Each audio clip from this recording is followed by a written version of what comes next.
So what is coming up so hot right now in all the conversations I'm having out here in Bali is relationship dynamics and human design, which I have found the most fascinating to study and experiment with since literally the beginning. So when I first learned about human design, actually an ex-boyfriend of mine told me about it, and we began experimenting immediately with our relationship. So right away, I've mostly learned human design through relating, which we do for the most part in our lives. We learn about ourselves, we learn about life, we evolve through relationships. So the big theme that keeps coming up, that I keep saying, that people keep saying about these dynamics is that it's not personal, it's just energy, right? Now, there are a lot of, basically relationship readings or connection chart readings can be some of the most complex, but at the same time, what's important to recognize about this is that we're never like solo in this, right? We look at our like imprint when we're born, and that imprint when we're born is like how we dance with life, but then we're always like interconnecting with other people. And even if we're like super hermity and like alone for a long time, we're still dancing with the transits, and we're still interacting on an energetic level through social media and things like that. So those electromagnetics and connection dynamics you don't always have to be in aura, although being in aura makes it a lot stronger, obviously, and more intense. So it's not personal, it's just energy.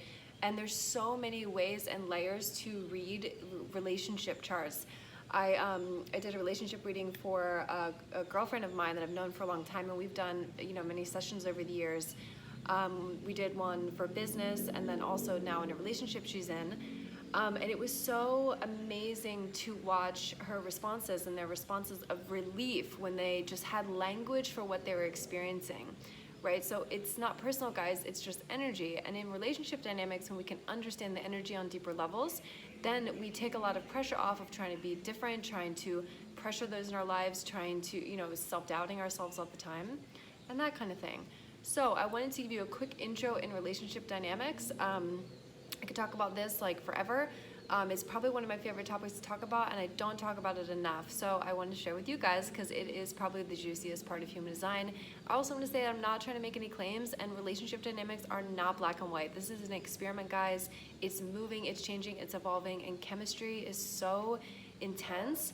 And one of the biggest things that I'm learning recently about relationships is that sometimes electromagnetics, basically what we co-create in a chart, can actually trick us because it's so nice, or it's so addicting, or that completion energy, or all of our open centers that get defined with other people is really hard to let that stuff go because it feels good. So a lot of times this overpowering relationship chemistry can actually take us away from our authority, right? So what's up with that? We could talk about this for a long time.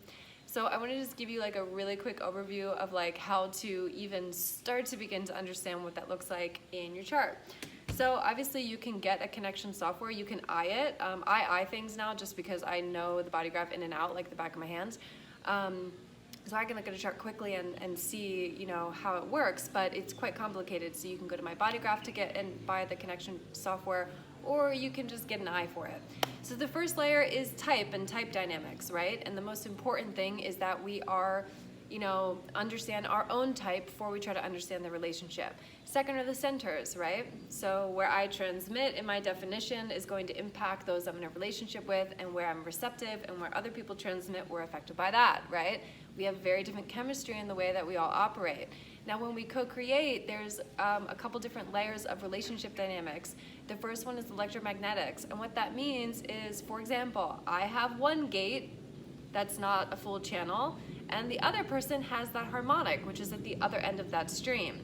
So for example, the 44th gate in the spleen, it points up to the 26 in the ego. I have that, right? So when I connect with somebody who has the 26, we co-create that energy together, and that creates an electromagnetic. Now, electromagnetics are probably the biggest part of relationship chemistry, because the biggest part of relationship chemistry is like, it's the push-pull. It's where literally our genes are just like attracted to the other.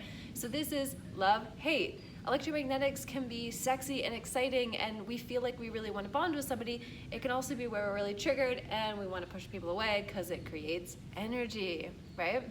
Now there's companionship when you have similarity in a chart. Now that can be seen through similar type or similar profile, also mostly similar channels. That's where the companionship comes from. So companionship is, for example, I have the channel The Prodigal, 1333.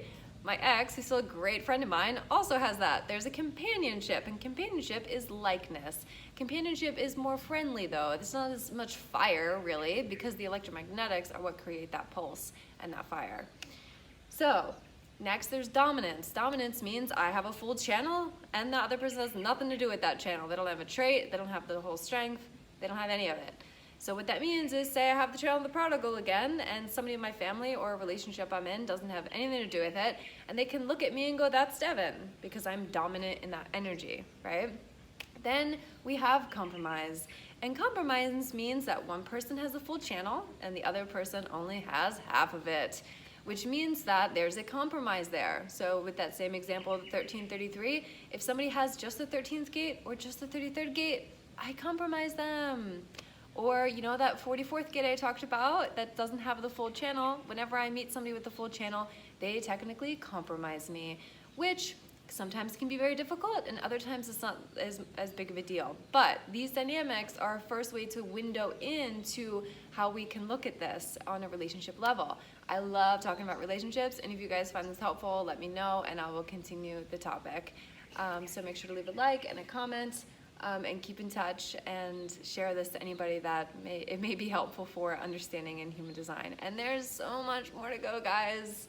We could talk about this forever and ever and ever and ever. And the best part is to just experiment, right? We get into a relationship and then we experiment about what it means in our lives and how it feels. So yeah, thanks so much for tuning in, guys. Bye.